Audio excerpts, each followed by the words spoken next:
Hi friends, my name is Gajendra Panchal. I am MSc Nursing in Medical Surgical Oncology. Today I will take on class on the myocardial infarction. What is the myocardial infarction? The other name of myocardial infarction is heart attack, acute coronary occlusion, acute coronary syndrome. ठीक है, तो acute coronary syndrome, myocardial infarction, heart attack, acute coronary occlusion, ये सारे क्या है, एक ही नाम है. ठीक है ना. इसके बाद में अपन देखते हैं definition. What is the definition? It is an emergent situation where the myocardial ischemia leads to myocardial infarction if the myocardial ischemia is not treated properly or at the timely. Okay, so it will leads to the myocardial infarction. Okay, this is the simple definition of the myocardial infarction. मतलब क्या होगा कि emergent situation है यहाँ पे, यदि myocardial ischemia, acute onset of myocardial ischemia यदि treat नहीं होता है टाइम पे, तो माइकार्डियल डेथ और इंफ्रैक्शन कोज हो जाएगा. ये जो डेथ होगी ये क्या होगी? परमानेंट. ये परमानेंट होगी, रिवर्सिबल नहीं होगी. ठीक है ना. एंजाइना और एमआई के अंदर अपन डिफरेंस लास्ट के अंदर देखने जाएंगे. आपको जब समझ में आ जाएगा, आपको कंफ्यूज होने की जरूरत नहीं है. व्हाट इज द एमआई और what is the angina. Okay, so यहाँ पे एमआई के अंदर क्या होता है? परमानेंट इंजरी नहीं होती है. ठीक है ना. इसमें परमानेंट इंजरी हो रही है मायोकार्डियम की. ठीक है ना. तो डेफिनेशन क्या होगी? It's the emergent situation, the acute onset of myocardial ischemia due to the etiological factor that we will see next leads to the myocardial death if not treated properly. Okay, that's the permanent death of the myocardium. This is the definition. Next one we are going to discuss about the etiology. You see what I have told in the atherosclerosis and angina. In atherosclerosis I have not discussed about the etiology because their etiology here is the risk factor. So I will take both of here in the disease. Okay, and look what I have told in the angina pectoris. Angina pectoris के अंदर I have told about the etiology. There is decreased blood supply or there the O2 supply decreased. Okay, and next one क्या था उसके अंदर etiology में? There is the increased demand of the myocardium. इनके बीच में क्या होता है? imbalance. So वो यहाँ पे देख लेंगे अपन. ठीक है ना. इसके अंदर क्या हुआ है? डिक्रीज ब्लड सप्लाई और स्टेनोसिस. यहाँ पे डिक्रीज ब्लड सप्लाई और स्टेनोसिस के अंदर क्या था? यहाँ पे तो एथेरोस्क्लेरोसिस था. ठीक है, और इसके ऊपर स्टेनोसिस था. Just 1 second, I make sure that videos continue or discontinue. I don't know the recording is on or not. So there is the atherosclerosis, decreased blood supply, and there is the stenosis. Next one, there increased myocardial demand. How? Stress, anxiety, sympathetic activities ये क्या कर रही हैं? Contractility बढ़ाएगी heart की, जिससे क्या होगा? कार्डियक कॉन्ट्रैक्टिलिटी बढ़ने के कारण डायलेशन की स्थिति कम होगी और जो वर्कलोड ऑफ द मायोकार्डियम बढ़ेगा और जो कोरोनरी आर्टरी है उसका कंप्रेशन होगा, जिससे क्या प्रॉपर ब्लड सप्लाई नहीं मिल पाएगी. तो ये क्या हो गया? लीड्स करेंगे क्या आगे? Acute coronary myocardial ischaemia. ठीक है ना. Acute onset of myocardial ischaemia करेंगे. ठीक है ना. इसके बाद में विगोरस एक्सरसाइज, जो कि आपको मैंने बताया, वही कंप्रेशन करेंगे कोरोनरी आर्टरी का. एक्सेसिव कोल्ड क्या करेगी? जो कि एक्सेसिव कोल्ड क्या करेगी? वर्कलोड बढ़ा देगी मायोकार्डियम के अंदर, क्योंकि ब्लड सप्लाई एक्सेसिव हो जाएगी. पेरिफेरल वैसिकोंस्ट्रिक्शन हो रहा है, that leads to the myocardial ischemia because of the compression of the coronary artery. Excessive food consumption or meal because there is the diversion of blood supply to the GI more than or rather than to the heart. Okay, heart को कम जाएगी, GI system को ज्यादा जाएगी, क्योंकि digestion ज्यादा हो रहा है, जिसके कारण क्या होगा? वो ही decrease blood supply to the myocardium हो जाएगा. ठीक है ना. इसके बाद ड्रग ओवरडोज हो गया, जैसे कोकीन वगैरह. और सी रिएक्टिव प्रोटीन, होमोसिस्टीन क्या क्रिएट करते हैं? ये इन्फ्लामेशन के अंदर होते हैं, जो कि मोर इंजरी करते हैं और इन्फ्लामेशन और करते हैं. एक्चुअली क्या होता है? सी रिएक्टिव प्रोटीन जो लीवर के द्वारा सीक्रेट हो रहा है, होमोसिस्टीन है जो कि अमीनो एसिड है, जो अपनी बॉडी के अंदर पाया जाता है. ये क्या करेंगे? जो इन्फ्लामेशन की कंडीशन होती है, ठीक है ना, इंजरी की कंडीशन होती है, तो यहाँ पे क्या करेंगे? ये जो एक्टिवेटेड मैक्रोफेजेस और जो डब्ल्यूबीसी होती है, वो क्या काम करती है? पहले वो देखिए. जो कि इन्फ्लामेशन होगी तो क्या होगा? वहाँ पे सेल डिबेरेसिस और टिश्यूज और एंटीजेनिक पदार्थ वहाँ पे होंगे, तो उसको फैगोसाइट करने के लिए क्या होगा? वहाँ पे मोनोसाइट एक्टिवेट होगी, तो वो सीक्रेट करती है साइटोकाइन्स और इंटरल्यूकिन, जो कि क्या करते हैं? डैमेज करते हैं. ठीक है ना. एंडोथेलियल वॉल को ऑफ द कोरोनरी आर्टरी. वही सेम फंक्शन क्या करेंगे? यहाँ पे सी रिएक्टिव प्रोटीन और होमोसिस्टीन का होता है. ठीक है ना. तो ये क्या करेंगे? थ्रोम्बस फॉर्मेशन और क्या करेंगे? इंजरी करेंगे. ठीक है ना. उसके बाद में आपने देखा vigorous exercise, excessive cold, excessive food consumption, drug overdose, C-reactive और homocysteine. Okay, this is the etiology. And next one we are going to discuss about the risk factors. What are the risk factors? ये जो चीज है risk factors, ये atherosclerosis की क्या है etiology. Because यहाँ पे ये जो चीज है ये क्या कर रही है, डायरेक्टली कोज कर रही है एथेरोस्क्लेरोसिस के प्रोडक्शन को, मींस डेवलपमेंट को, प्लाक को, फॉर्मेशन को क्या कर रही है, डायरेक्टली इंक्रीज कर रही है. और ये जो चीज है वो इनडायरेक्टली किसको अफेक्ट कर रही है, मायोकार्डियल इस्चीमिया. क्यों? क्योंकि यहाँ पे जो डायरेक्ट ईटियोलॉजी क्या है, एथेरोस्क्लेरोसिस. और एथेरोस्क्लेरोसिस को डेवलपमेंट करने के लिए क्या होते हैं, ये रिस्क फैक्टर्स या उसकी जो ईटियोलॉजी होती है वो ये है. तो एथेरोस्क्लेरोसिस की ईटियोलॉजी क्या हो गई, ये. ठीक है ना. और जो यहाँ पे रिस्क फैक्टर हो गए वो ये हो गए एमआई के. ठीक है ना, क्योंकि डायरेक्टली कोज कर रही है एथेरोस्क्लेरोसिस को, तो ईटियोलॉजी होगी एथेरोस्क्लेरोसिस की. और यहाँ पे इनडायरेक्टली हो गया कोज एमआई. तो यहाँ पे क्या हो गया, ये रिस्क फैक्टर्स. इसके अंदर देखेंगे अपन high cholesterol, lipidaemia, increased LDL, increased BP. ठीक है ना. ओके. और diabetes, sedentary lifestyle, smoking, central obesity. इसके अंदर पीयर शेप और एप्पल शेप. जो पीयर शेप जो पीपल्स होते हैं, पीयर शेप जो पीपल्स होते हैं उसके अंदर क्या होता है, रिस्क फैक्टर कम होता है. ये गुड पीपल होते हैं. ठीक है ना, ये गुड पीपल्स होते हैं. ठीक है ना. और ये बैड पीपल होते हैं. ठीक है ना, बैड पीपल्स, ये बैड पीपल्स होते हैं. ठीक है ना. इसमें क्या होता है, ये एप्पल शेप्ड होता है. ठीक है ना. और ये पीयर शेप्ड होते हैं. इसके अंदर वेस्ट.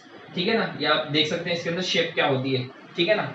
यहाँ पे जो चेस्ट के अंदर फैट ज्यादा होगी और हिप्स के अंदर भी थोड़ी कम होगी रादर देन अबव. ठीक है ना. और यहाँ पे क्या होगा, जो चेस्ट के ऊपर फैट कम होगी और जो वेस्ट जो हिप एरिया के अंदर फैट ज्यादा होती है. तो यहाँ पे जो कंप्रेशन होता है वो हार्ट का, कोरोनरी आर्टरी का एप्पल शेप के अंदर होता है rather than the peer shape के अंदर. ठीक है. तो ये गुड पीपल्स है, ये बैड पीपल्स है. अब इसके अंदर देखिए स्मोकिंग कैसे करती है एथेरोस्क्लेरोसिस. यहाँ पे मैं एथेरोस्क्लेरोसिस भी डिस्कस कर रहा हूँ. कैसे? क्योंकि ईटियोलॉजी यहाँ पे क्या होगा, ये स्टेनोसिस क्रिएट करते हैं. ठीक है ना. सेंट्रल ओबेसिटी आपने देखी, सेडेंटरी लाइफस्टाइल आपने बताई है आपको कि भाई नहीं करेंगे तो वहाँ पे जो फैटी स्ट्रिक्स जमा होंगे. ठीक है ना. और डायबिटीज क्या होता है, डायबिटीज और जो हाई कोलेस्ट्रॉल और ये क्या काम करते हैं, सॉरी, डायबिटीज और हाइपरग्लाइसीमिया क्या काम करते हैं, ये इनडायरेक्टली कोज करते हैं फैट का जो लेवल होता है इंक्रीज. तो वो ही हाइपरलिपिडीमिया कोज करेंगे. ठीक है. तो हाई कोलेस्ट्रॉल और लिपिडीमिया और इंक्रीज एलडीएल ये क्या काम कर रहे हैं, etiology of the atherosclerosis, but here is the risk factor of the MI. So you have cleared about the risk factors, and now we are going to discuss about the pathophysiology. Due to the etiological factors, ischemia cause the injury cause the infraction. Okay, this is the simple pathophysiology. If I want broad pathophysiology, you just prefer my video on what is the atherosclerosis. I have told the clear pathophysiology of atherosclerosis. After that, if there is the vulnerable plaque, that will be going to rupture, and if not treated, that leads to the acute coronary syndrome or myocardial infarction. So vulnerable plaque will rupture, and this leads to the what this is the myocardial infarction or acute coronary syndrome. ठीक है ना. तो pathophysiology आप वहां पे देखिएगा, यहाँ पे सिंपल पैथोफिजियोलॉजी मैंने आपको बता दी है. ठीक है ना. इसके बाद में क्लासिफिकेशन देखने जाते हैं. देखिए एनाटॉमिक, जो एनाटॉमिक हो गया और एक डायग्नोस्टिक हो गया. डायग्नोस्टिक को अपन ब्रॉड तरीके से नेक्स्ट देखेंगे डायग्नोसिस में, लेकिन यहाँ पे मैं आपको जस्ट क्लैरिफिकेशन दे देता हूँ. और एनाटॉमिक के अंदर देखिए, ये तो ट्रांसम्यूरल हो गया. ठीक है ना. और सब एंडोकार्डियल हो गया. सब एंडोकार्डियल ट्रांसम्यूरल में क्या होता है, इसके अंदर जो फुल थिकनेस ऑफ मायोकार्डियल जो होती है उसके अंदर परमानेंट इंजरी होगी. ठीक है ना. फुल थिकनेस के अंदर. ठीक है ना. जिसके अंदर अपन पूरा हार्ट करते हैं, जिसके अंदर एट्रियम और वेंट्रिकल दोनों इंक्लूड होंगे. और इसके अंदर सिर्फ लेफ्ट वेंट्रिकल वॉल होगी और सेप्टम इंक्लूड होगा इसके अंदर. और जो पेपिलरी मसल्स होती है वो सब एंडोकार्डियल जो एमआई के अंदर होगा. ठीक है ना. तो ये क्लासिफिकेशन है एनाटॉमिक रीजन के हिसाब से. और इसके अंदर जो डायग्नोस्टिक के अंदर देखते हैं, non ST segment elevation MI और एसटी सेगमेंट इलिवेशन एमआई. इसके अंदर एसटी सेगमेंट इलिवेशन नहीं होगा, इसमें इलिवेशन होगा. तो ये इसके टाइप हो गए डायग्नोस्टिक के हिसाब से क्लासिफिकेशन. ये अपन देखेंगे उसके अंदर डायग्नोस्टिक्स के अंदर. ठीक है ना. इसके बाद में अपन देखते हैं व्हाट क्लिनिकल मैनिफेस्टेशन. देखिए अब जो क्लिनिकल मैनिफेस्टेशन कौन कौन से होंगे, इसके अंदर पेन होगा सबस्टर्नल या फिर रेट्रोस्टर्नल, वो एक ही चीज है. ठीक है ना. तो सबस्टर्नल और रेट्रोस्टर्नल पेन हो गया. ठीक है ना. इसके बाद cool and clammy skin. Cool and clammy skin क्यों हो रही है यहाँ पे, क्योंकि जो पेरिफेरल परफ्यूजन कम हो रहा है. क्यों हो रहा है, क्योंकि जो मायोकार्डियल कॉन्ट्रैक्टिलिटी है ना, फर्स्ट तो बढ़ रही थी, पर क्या हो गया, जैसे जैसे इंजरी होगी मायोकार्डियम के अंदर तो फंक्शन लॉस होंगे, तो जिससे क्या होगा, ब्लड सप्लाई प्रॉपर्ली नहीं हो रही है पूरी ब्लड शरीर को, तो पेरिफेरल भी नहीं होगी, तो इससे क्या होगा, कूल एंड क्लैमी स्किन होगी, ठीक है ना। और एक्सेसिव परस्पायरेशन क्यों हो रहा है, because of the sympathetic activity. Firstly sympathetic activity, after यदि मायोकार्डियल इंजरी हो जाती है तो बाद में सिंपैथेटिक एक्टिविटी कम होगी, क्यों, बिकॉज क्योंकि वहां पे कॉन्ट्रैक्ट एक्टिविटी है ही नहीं, ठीक है ना। क्यों, मायोकार्डियल डैमेज ही होगी तो वहां से कॉन्ट्रैक्टिलिटी होगी कहां से, तो है ना। ये हो गया cool and clammy skin. Perspiration क्या हो गया, सिंपैथेटिक एक्टिविटी इंक्रीज करेगी, ठीक है ना, परस्पायरेशन को, ठीक है ना। नोजिया एंड वोमिटिंग का जो एक परफेक्ट कोर्स तो नहीं पता, लेकिन इसका एक एज्यूम किया जाता है कि वेगस नर्व का स्टिमुलेशन होता है, ठीक है ना, जिसके कारण क्या होता है, नोजिया, वोमिटिंग और इंडाइजेशन होगा, ठीक है ना।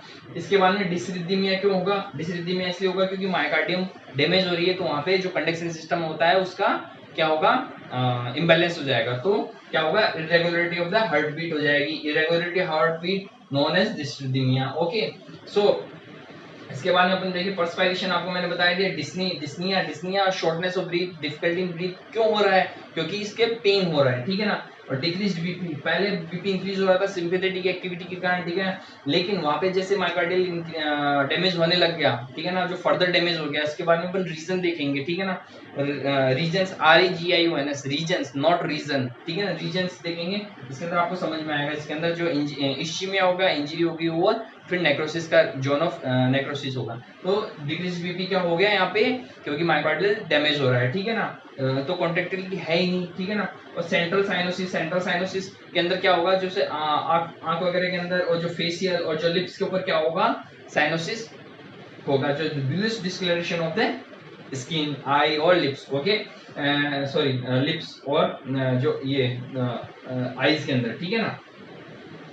पाल्पिटेशन क्या होगा इसके अंदर, awareness of the heart beat, awareness of the heart beat क्या होगी इसके अंदर, जो पाल्पिटेशन के अंदर क्या होगा, टैकीकार्डिया भी होगा, मींस पल्स एक्सेसिव होगी, क्योंकि कॉन्ट्रैक्टिलिटी पहले तो क्या थी, ज्यादा थी, फिर बाद में कम हो रही है, लेकिन जो फर्स्टली क्या होगी, कॉन्ट्रैक्टिलिटी ज्यादा हो रही है, तो उसको क्या कहेंगे अपन, palpitation. Awareness of the heart beat होगा और इंक्रीज पल्स होगी, ठीक है ना। इसके बाद में अपन देखते हैं लाइट हेडनेस, गिडीनेस और syncope because of the lack of the perfusion to the brain and increase BP. आपको मैंने बताया सिंपैथेटिक एक्टिविटी में after the injury the decrease BP. Okay, तो this all about the clinical manifestations. के बाद में अपन असेसमेंट देखते हैं, history collection, physical examination. History collection के अंदर अपन क्या देखेंगे, वही लाइफस्टाइल और फैमिली का जो पैटर्न है वो देखेंगे, जेनेटिक फैक्टर देखेंगे, ठीक है ना। इसके अलावा उसकी डाइट पैटर्न देखेंगे, ये प्रेजेंट पास्ट मेडिकल हिस्ट्री देखेंगे, वो सारी आप नर्सिंग के के हिसाब से लिख सकते हैं यहाँ पे। तो हिस्ट्री कलेक्शन के अंदर देख सकते हैं उसका डाइट प्लान वगैरह, स्मोकिंग वगैरह, ठीक है ना। और फिजिकल एग्जामिनेशन के अंदर साइन एंड सिम्टम, जो कि चेस्ट पेन 11 साइन हो गया, ठीक है ना। और अपन इसके बाद में देखते हैं ईसीजी और ब्लड टेस्ट। अपन ब्लड टेस्ट देख लेते हैं पहले। देखिए जो ब्लड टेस्ट होता है, कार्डिक एंजाइम और जो कार्डिक बायोमार्कर्स, ऐसी चीज होती है, these are in the cells और the muscles. Okay, if there is the any injury to the muscles और cells, that will release into the interstitial fluid and that absorb into the blood, and presence of these cardiac enzymes and the biomarkers will diagnose into the blood test. Okay, तो क्या होते हैं, ये sales में होते हैं, जो injury होने पे इंटरस्टिशियल फ्लूइड में आ जाते हैं और जो ब्लड के अंदर चला जाता है, फिर जो कि इसकी प्रेजेंस हो जाती है ब्लड के अंदर। तो ये क्या हो गई, ये कार्डिक बायोमार्कर्स हो गए। इसके अंदर क्या क्या होगा, CKMB, क्रिएटिनिन काइनेज, मायोग्लोबिन, ठीक है ना। उसका ही जो रूप होता है, एक BB और एक MM। जो BB होता है वो ब्रेन में पाया जाता है, MM होता है जो मसल्स में पाया जाता है, ठीक है। अपने को यहाँ पे CKMB देखना है, जो कि अपने को हार्ट के अंदर पाया जाता है, ठीक है ना। अब इसके अंदर देखिए नेक्स्ट वन हो गया ट्रोपोनिन, और नेक्स्ट वन हो गया इसके बाद में मायोग्लोबिन। जो ट्रोपोनिन और मायोग्लोबिन और CKMB, ठीक है ना। CKMB, अब देखिए जो मायोग्लोबिन होता है वो क्या होता है, उसकी जो पीक वैल्यू होती है वो कितनी देर तक होती है, पीक वैल्यू 3 ओवर के ऊपर होगी, ठीक है। 3 ओवर हो जाएंगे, सॉरी 2 ओवर हो जाएंगे तो उसकी पीक वैल्यू हो जाएगी। और जो अपने ट्रोपोनिन है उसकी जो पीक वैल्यू होगी वो 3 ओवर पे होगी। और जो ऊपर जस्ट अपने CKMB की बात करी, उसकी जो पीक वैल्यू होगी वो कितनी होगी, वो 6 से 18 आवर्स के अंदर आएगी, ठीक है ना। तो पीक वैल्यू कब आएगी, 2 घंटे बाद में, 3 घंटे बाद में, और 6 से 18, ठीक है ना। मायोग्लोबिन, ट्रोपोनिन और CKMB। 2 घंटे, 3 घंटे और 6 से 18 घंटे, ठीक है। इसके बाद में अब देखिए पीक वैल्यू के बाद में जो कब तक रहते हैं, ठीक है ना, तो मायोग्लोबिन रहेगा सिर्फ 3 घंटे तक, या फिर 24 आवर डे 3 से 7 आवर्स तक, या फिर 24 आवर, मतलब एक दिन। एमबी मायोग्लोबिन जो रहेगा वो सिर्फ एक दिन रहेगा। इसके बाद में ट्रोपोनिन होता है, वो मोस्ट रिलायबल कार्डिक बायोमार्कर है, जो कि इसके अंदर टी और आई दो टाइप होते हैं, ट्रोपोनिन टी और टी आई। जो टी होता है वो क्या होता है 10 से 14 दिन तक रहता है, और जो आई होता है वो कितने दिन तक रहेगा, it will last up to the 10 days, okay. और जस्ट ऊपर वाला जो रहेगा वो कितने दिन तक रहेगा, ओनली 3 डेज तक रहेगा, ठीक है ना, कौन सा सीकेएमबी, ठीक है ना। तो यहाँ पे जो कार्डिक बायोमार्कर्स हो गया सीकेएमबी, सीकेएमबी, ट्रोपोनिन और मायोग्लोबिन, ठीक है ना, ये 3 हो गए, ठीक है ना। अब देखिए इसकी जो लेवल है जो अपने सीकेएमबी है वो 26 से 174 लीटर पर यूनिट पर लीटर हो गया। उसके बाद में जो ट्रोपोनिन टी और आई, जो आई का जो लेवल होता है जो लेस देन 0.6 नैनोग्राम पर डीएल होगा, एमएल होगा, सॉरी नैनोग्राम पर एमएल, और आई का 0.6 नैनोग्राम पर एमएल, और टी का हो गया 0.12 नैनोग्राम पर एमएल, ओके। एक बार वापस देख लीजिए टी का जो ट्रोपोनिन टी और जो आई है 0.6 लेस देन 0.6 नैनोग्राम पर एमएल, ठीक है ना, और ये हो गया 0.1 लेस देन 0.2 नैनोग्राम पर एमएल, ठीक है ना। ये इनके लेवल हो गए ब्लड के अंदर। एमसीजी का हो गया, सॉरी मायोग्लोबिन का हो गया लेस देन 90 एमसीजी पर लीटर, ओके। तो दिस द कार्डिक बायोमार्कर्स और कार्डिक एंजाइम। इसके बाद अपन देखते हैं ईसीजी। तो ईसीजी का अपन देखते हैं, तो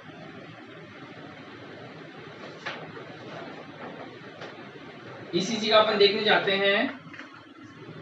तो ईसीजी के अंदर देखिए जो मायोकार्डियम होता है वो एक साथ क्रिएट नहीं होगा, ठीक है ना। इसके अंदर क्या होता है जोन क्रिएट होते हैं, ठीक है ना। टाइमली यदि ट्रीटमेंट मिल जाता है तो मायोकार्डियल जो इंजरी होती है वो प्रिवेंट फर्दर नहीं होगी, और ट्रीटमेंट नहीं मिल रहा है तो फर्दर डैमेज होगा। तो अपन देखिए सबसे पहले इसके अंदर इश्चीमिया होगा, उसके बाद में इंजरी होगी, इसके बाद में इंफ्रैक्शन होगा। देखिए यदि ईसीजी करते हैं अपन, यदि ईसीजी करते हैं तो ischaemia cause the injury, injury cause the infarction, ये मैंने आपको पैथोफिजियोलॉजी में बताया था। अब देखिए जोन ऑफ इश्चीमिया, सिर्फ जोन ऑफ इश्चीमिया क्या करेगा, टी वेव का इन्वर्जन करेगा। जोन ऑफ इश्चीमिया के बाद में क्या हो रहा है, इंजरी हो रही है, जो जोन ऑफ इंजरी क्या करेगी, इसके अंदर एसटी सेगमेंट का एलिवेशन प्लस टी वेव का इन्वर्जन करेगा, ठीक है। और यदि जोन ऑफ इंफ्रैक्शन हो रहा है तो इसके अंदर क्या होगा, T wave plus ST, T wave का इन्वर्जन, एसटी सेगमेंट का elevation and abnormal Q wave. तो यहाँ पे जो ईसीजी का क्लैरिफिकेशन मैंने आपको बताया, ठीक है ना। अब देखिए एसटीएमआई और नॉन एसटीएमआई को मैं आपको क्लैरिफाई कर देता हूं। यदि एसटी का सेगमेंट एमआई के अंदर हो रहा है तो ईसीजी के थ्रू वो आ जाएगा। तो ये क्या हो गया, ये क्या हो गया, STEMI, ST segment elevation in MI, ये ईसीजी के थ्रू निकल गया। अब देखिए कई पेशेंट्स के अंदर क्या होता है, एसटी सेगमेंट एमआई का एलिवेशन नहीं होगा, तो उस चीज को अपन कैसे डायग्नोसिस करेंगे, वो कार्डियक बायोमार्कर से ही निकलता है, ठीक है ना, या फिर इकोकार्डियोग्राम से निकलता है। इकोकार्डियोग्राम और कार्डियक बायोमार्कर्स ये ही निकाल सकते हैं कि भाई इसको एमआई है कि नहीं है, फाइंड आउट कर सकते हैं, ठीक है ना। तो वो चीज क्या हो गई, non STEMI, non STEMI, what is the non STEMI, okay, have you cleared. After that ECG अपन इकोकार्डियोग्राम देखते हैं। देखो इकोकार्डियोग्राम के अंदर अपन क्या देखेंगे, इजेक्शन फ्रैक्शन को पता लगाएंगे, हाइपोकाइनेटिक है, काइनेटिक, हाइपोकाइनेटिक है, काइनेटिक का मतलब कॉन्ट्रैक्शन हो रहा है कि नहीं हो रहा। भाई वेंट्रिकल्स में कॉन्ट्रैक्शन नहीं होगा तो भाई सीधी सी बात है इंजरी हुई हुई है मायोकार्डियम के अंदर, ठीक है ना। और इजेक्शन फ्रैक्शन, अब देखिए इजेक्शन फ्रैक्शन क्या बोला है, इजेक्शन फ्रैक्शन क्या बोला है वो अपन देखते हैं। कुछ नहीं है, इजेक्शन फ्रैक्शन क्या होता है, आपने देखा होगा हमेशा पढ़ते आ रहे कार्डिक आउटपुट 70 ml होता है। ये भाई 70 ml आया कैसे, जैसे ये हर्ट हो गया, ठीक है ना। अब देखिए ये तो राइट साइड होगी, ये लेफ्ट साइड होगी, ठीक है ना। ये एट्रियम हो गया, ये वेंट्रिकल हो गया, एट्रियम और वेंट्रिकल हो गया। देखो जो लेफ्ट वेंट्रिकल होता है वही तो रेस्पॉन्सिबल होता है आर्च ऑफ फ्लोटा के अंदर ब्लड डालने के लिए, ठीक है ना। यहाँ पे फिलिंग हो रही है एट्रियम से, वेंट्रिकल में आया, वेंट्रिकल से आर्च ऑफ फ्लोटा में गया। अब देखिए यहाँ पे जो ये अपने स्थिति है इंजेक्शन फ्रैक्शन की। अब इंजेक्शन फ्रैक्शन क्या होता है ये देखिए, कार्डियक आउटपुट कैसे निकालते हैं। देखो जैसे देखिए वेंट्रिकल में ब्लड आया, डायलेट हुआ, डायलेट हुआ तो एक स्टेज आएगी, कॉन्ट्रैक्शन होगी, कॉन्ट्रैक्शन होगा डायलेशन के बाद। तो जैसे ही पूरा फिल हो गया मतलब एंड हो गया, बस एंड मतलब एंड डायस्ट्रोल, मतलब एंड डायस्ट्रोल हो गया, मतलब अब ये आगे डायलेट नहीं होगा, बस ये कॉन्ट्रैक्ट होगा। तो कॉन्ट्रैक्शन से पहले की स्थिति क्या होगी, एंड डायस्ट्रोल। उसके अंदर जो ब्लड होगा उसको अपन क्या कर देंगे, वॉल्यूम। तो ये कितना होता है 120 ml। ठीक है, समझ में आया। सेकंड वन अपन देखते हैं, एंड सिस्टोलिक वॉल्यूम। ये क्या हो गया, डायलेशन के बाद क्या होगा, कॉन्ट्रैक्शन हो गया, बस कॉन्ट्रैक्शन हो गया भाई, पूरा ब्लड नहीं भेजेगा, ठीक है ना। भेजने के बाद में जो कॉन्ट्रैक्शन कंप्लीट हो गया तो उसके बाद में जो वॉल्यूम बचता है एंड में उसको क्या बोलते हैं, एंड सिस्टोलिक वॉल्यूम। ये कितना हो गया भाई, ये 50 ml होता है सब, ठीक है ना। अब देखिए, अब बचा क्या, क्या बचा, वो भेज दिया ब्लड बाहर, भेज दिया मतलब आर्च ऑफ अरोटा में भेज दिया, उसको क्या कह रहे हैं अपन, कार्डियक आउटपुट। आगे बात समझ, कैसे निकालेंगे भाई, एंडाइस्टोलिक वॉल्यूम कितना था 120, इसमें से भेज दिया, निकल गया 70 ml। आपने को नहीं पता कितना, अपन तो ये जानते हैं कितना बच रहा है। अब इसमें कॉन्ट्रैक्शन के बाद में डायलेशन के अंदर 120 था, कॉन्ट्रैक्शन के बाद में 50 ml बचा, तो 50 ml को अपन ने माइनस कर दिया, कितना निकल गया यहाँ 70 ml। What is the cardiac output, this is the 70 ml। अब ये क्या हो गया, 70 ml अपने पास कार्डियक आउटपुट आ गया, ठीक है ना। अपन कहेंगे साहब ये जो 70 ml है, ये 70 ml है, वो 120 के अंदर से निकला हुआ है, बस कुछ नहीं है। ये जो 70 ml है 120 ml का कितना है, कितना परसेंट है ये, कितना परसेंट है ये 70/120, इसका परसेंटेज निकाल दो आप, कितना आएगा 58%। तो इजेक्शन फ्रैक्शन क्या होगा, 58% होगा, ठीक है ना। तो इजेक्शन फ्रैक्शन क्या हो गया, this is the percentage of and diastolic volume that is ejected from the ventricles, this is the ejection fraction। have you cleared about this? and यदि इसको अपन देखने जाएंगे तो ये क्या होगा, कम होगा, किसके अंदर, MI के अंदर, ठीक है। have you cleared? ओके, अपन आगे चलते हैं नेक्स्ट, क्या इसके अंदर अपन चलते हैं इकोकार्डियोग्राम। इकोकार्डियोग्राम के अंदर अपन पता चला इजेक्शन फ्रैक्शन हाइपोकाइनेटिक हो गया। तो ये ऑल अबाउट क्या हो गया, क्या हो गया, ये ऑल अबाउट डायग्नोस्टिक्स हो गया। इसके बाद अपन चलते हैं मैनेजमेंट के ऊपर, ठीक है ना। अब सब मैनेजमेंट देखते हैं, ठीक है। तो मैनेजमेंट की गाइडलाइन है, ऐसे मैनेजमेंट नहीं होगा। पेशेंट को पहले क्लेरिफाई करना पड़ेगा इसके अंदर MI है कि एंजाइना। तो विद इन 10 मिनट्स क्या होगा, सबसे पहले तो ECG देखते हैं। पेशेंट आया, ECG देखी, ECG के साथ में blood supply, sorry blood test के लिए दे दिया। ब्लड टेस्ट के बाद में यदि ठीक है ECG से आ जाता है, ब्लड टेस्ट हो रहा है, इस दौरान अपन इको भी करेंगे, जिससे अपने को पता लग जाएगा डेफिनेट कि भाई हाँ इसके MI है। इसके बाद अपना स्टार्ट करते हैं MONA, मोना। मोना क्या होगा, morphine, oxygen supply, O2 administration, nitroglycerine और ये हो गया एस्पिरिन। अब देखिए ये क्यों देंगे, क्योंकि सीवियर पेन हो रहा है। अब देखिए M IV बोलस देंगे, नाइट्रोग्लिसरीन और जो एट्रोपिन है ये क्या कहेंगे, ओरल सबलिंगुअल, ठीक है ना, बक्कल कैविटी के अंदर देंगे, ठीक है ना। अब देखिए इसकी डोज कितनी होगी, 0.6 mg, ठीक है ना। और इसकी जो है यूनिवर्सल 162 से 325 mg, ठीक है ना। IV बोलस 2 से 4 mg, ठीक है ना, 2 से 4 mg जो कि IV बोलस जाएगा। यदि जो नाइट्रोग्लिसरीन है उसको स्प्रे फॉर्म में दे रहे हैं तो 0.4 to 0.8 mg, ठीक है ना। और ये जो एट्रोपिन सॉरी गलती हुई, ये एस्पिरिन, जो एस्पिरिन होता है 162 से 325 mg देंगे, ठीक है ना। ये भी सबलिंगुअल देंगे। इसके बाद में O2 सप्लाई हो गई। O2 क्या होगा, फेस मास्क दे रहे हैं या नेजल प्रोंग से दे रहे हैं, 6 to 8 लीटर और 2 to 3 लीटर पर मिनट हो गया, ठीक है ना। इसके बाद में आप देखिए MONA, morphine, oxygen, nitroglycerine and aspirin. Have you cleared? Guideline के अंदर क्या हुआ, ECG देखिए अपन ने, ब्लड टेस्ट देखा, इको देखा, क्लैरिफाई हो गया, MI है, मोना स्टार्ट किया। मोना के साथ में अपने क्या क्या चलेगा, कैल्शियम चैनल ब्लॉकर। वाई, क्यों कैल्शियम चैनल ब्लॉकर क्या करना है, कॉन्ट्रैक्टिलिटी पहले यदि ज्यादा हो रही है, यदि अर्ली स्टेज में पता लग रहा है तो अपन क्या करेंगे, कैल्शियम चैनल ब्लॉकर देंगे, ठीक है ना। जरूरी नहीं है कैल्शियम चैनल ब्लॉकर देना, डिपेंड करता है कि पेशेंट कितना फास्ट आया है, ठीक है ना। तो मायोकार्डियल प्रेशर ओवरलोड को प्रिवेंट करने के लिए अपन कैल्शियम चैनल ब्लॉकर देते हैं, ठीक है ना। इसके बाद में एस इनहिबिटर्स, यदि वॉल्यूम ओवरलोड हो रहा है, ठीक है ना, उसकी वजह से प्रॉब्लम हो रही है एमआई के अंदर, कार्डियक कंप्रेशन हो रहा है, ओवरलोड बढ़ रहा है, तो उसके अंदर अपन क्या देंगे, एस इनहिबिटर, जो क्या करेगा, सोडियम जो एक्सक्रीशन बढ़ाए, सोडियम और वाटर रिटेंशन कम करेगा और एक्सक्रीशन करेगा, ठीक है ना, जिससे क्या होगा, वॉल्यूम का लेवल कम होगा, तो कार्डियक ओवरलोड कम होगा, ठीक है ना।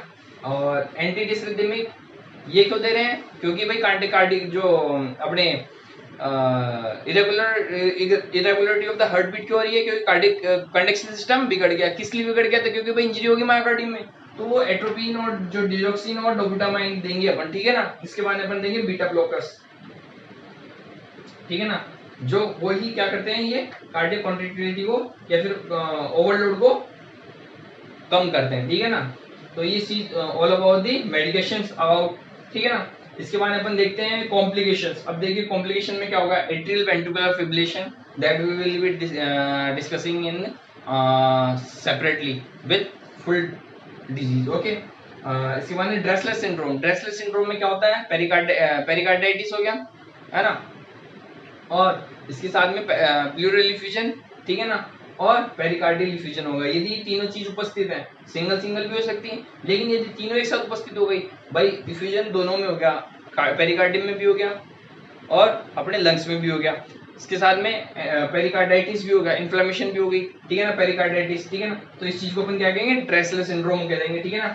और देखिए साहब हार्ट फेलियर, ठीक है ना, what is the heart failure, okay, इसके अंदर insufficient blood supply to the body, ठीक है ना, तो हार्ट फेलियर हो जाएगा, ठीक है ना। इसके बाद डेथ और शॉक, जो कार्डियोजेनिक शॉक हो गया, क्योंकि भाई इंजरी एक्सेसिव हो जाती है तो परमानेंट इंजरी हो गई, तो कॉम्प्लिकेशंस है ये डेथ के। अब इसके बाद में देखते हैं अपन नर्सिंग मैनेजमेंट। देखिए नर्सिंग मैनेजमेंट के अंदर अपने को ज्यादा नहीं देखना, अपन लिख सकते हैं इतना पढ़ने के बाद में, तो मैं आपको सीधा सीधा क्लैरिफाई कर देता हूँ। नर्सिंग डायग्नोसिस के अंदर pain related to the injury as evidence by the lack of as evidence by Levinson और पेन स्केल, ठीक है ना। तो इसके अंदर अपन वही है, मोना दे रहे हैं, कंफर्टेबल पोजीशन दे रहे हैं, ठीक है ना, नाइट्रोग्लिसरीन वगैरह दे रहे हैं, ठीक है ना। इसके बाद difficulty in breathing related to the pain और शॉर्टनेस ऑफ ब्रीथ, इसके अंदर भी अपन देखेंगे ऑक्सीजन सप्लाई देंगे, ठीक है ना, और क्या देंगे, पेन मैनेजमेंट देंगे, ठीक है ना, वही पोजीशन प्रॉपर पोजीशन देंगे, सेमीफोला, ठीक है ना, सेमीफोला, हाई फोला और लो फोला, तीन पोजीशन होती है, ठीक है ना। हाई फोला 90 डिग्री पे होगी और 35 टू 45 डिग्री सेंटीग्रेड 45 डिग्री पे क्या होगा, सेमीफोलर होगा, ठीक है ना, और लो फोलर 15 डिग्री टू 30 डिग्री होगा, ठीक है ना।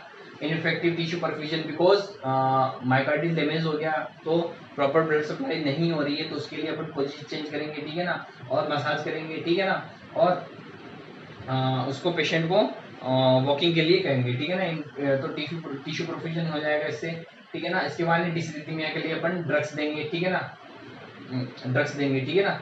और ये क्या, ब्लड वॉल्यूम,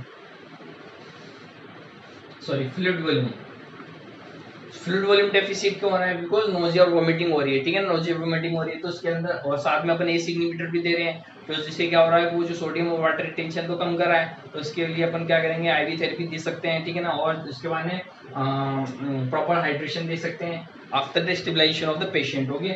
और एंजाइटी, दैट एंजाइटी होगी तो उसके लिए साइकोलॉजिकल सपोर्ट देंगे, ठीक है ना, because and death anxiety and prognosis से रिलेटेड हो सकता है कि भाई मैं ठीक होऊंगा कि नहीं होऊंगा, तो फैमिली के लिए फैमिली सपोर्ट वगैरह अपन देंगे, ठीक है ना। और उसको डाइवर्जन थेरेपी देंगे, ठीक है ना, और उसको अपन बता सकते हैं what we can tell about cardiac rehabilitation के बारे में बता सकते हैं, ठीक है ना। और इसके बाद में नॉलेज डेफिशिएट क्या हो गया, knowledge deficient about the related to the disease, so अपन उसके बाद डिजीज के ट्रीटमेंट के बारे में बताएंगे उसको, ठीक है ना। उसके लिखित में भी दे सकते हैं, ठीक है ना, जैसे कि रिटन पैड पे दे सकते हैं।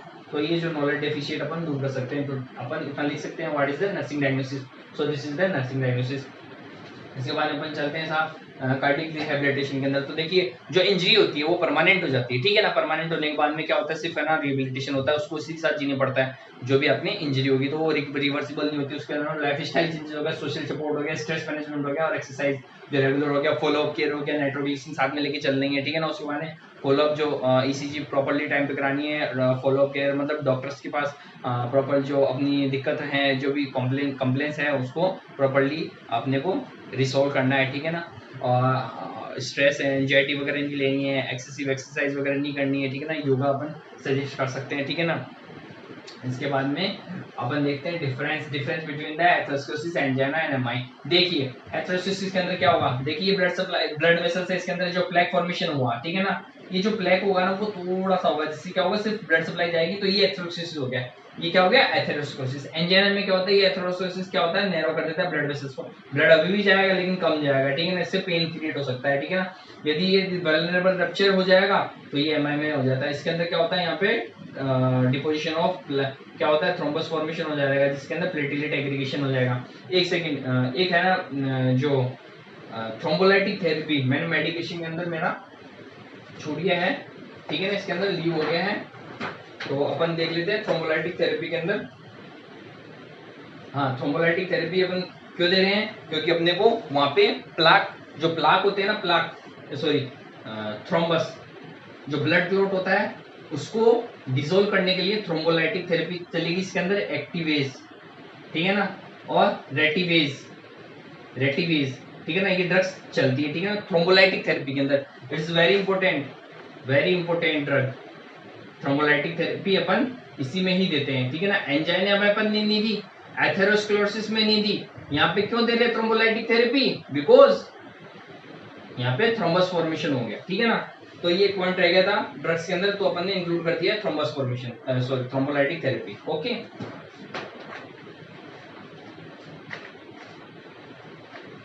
नेक्स्ट वन अपन देखते हैं, इसके बाद में यहाँ पे थ्रोम्बस फॉर्मेशन हो गया, ठीक है ना, ये एमआई होगी। अब देखिए ऑनसेट क्या होता है, एक्सरसाइज के साथ में होता है, एंजाइटी के साथ में होता है, ठीक है ना। और ये यहाँ पे क्या होगा, कंप्लीट ऑक्लूजन होगा, ठीक है ना। कंप्लीट ऑक्सीजन किस लिए होगा, रप्चर के कारण ऑफ प्लाक, ठीक है ना, वल्नरेबल प्लाक के ऑनसेट, ठीक है ना। पेन ड्यूरेशन क्या होगी, less than 15 minute, more than 30 minute, okay. BP क्या होगा, इंक्रीज होगा, यहाँ पे डिक्रीज होगा, क्यों, क्योंकि साहब यहाँ पे कॉन्ट्रैक्टिलिटी कम हो रही है, बिकॉज डैमेज हो गई मायोकार्डियम, ठीक है ना। इसके बाद में शॉक यहाँ पे नहीं होता है, यहाँ पे प्रेजेंट होता है, ठीक है ना, शॉक होता है क्योंकि मायोकार्डियल अपना फंक्शन लॉस कर देती है, ठीक है ना। यहाँ पे ल्यूकोसाइटोसिस, डब्ल्यूबीसी ल्यूकोसाइटोसिस होता है। डब्ल्यूबीसी और ल्यूकोसाइटोसिस क्यों होता है,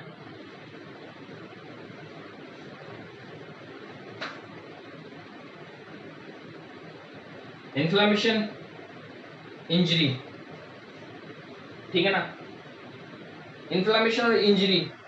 देखिए डब्ल्यूबीसी का काम क्या होता है, फैगोसाइटोसिस का काम होता है, तो कहीं पे भी इन्फ्लेमेशन या इंजरी, सिस्टमिक इंजरी होगी तो ऑफ कोर्स सीधी सी बात है वहां पे क्या होगा, जैसा कि मैंने आपको पहले भी बताया था, क्या होगा वहां पे, डिब्रेसिस होगी और एंटीजेनिक मटेरियल्स प्रोड्यूस होगा, ठीक है ना। तो उसको फैगोसाइट करने के लिए यहाँ पे क्या आएगी, डब्ल्यूबीसी। तो इसका इंक्रीजमेंट क्या होगा, अप टू दी 20,000 mm³ हो जाएगा, ठीक है ना, 20,000 mm³ हो जाएगा, ठीक है ना, 20,000 mm³। इसके बाद में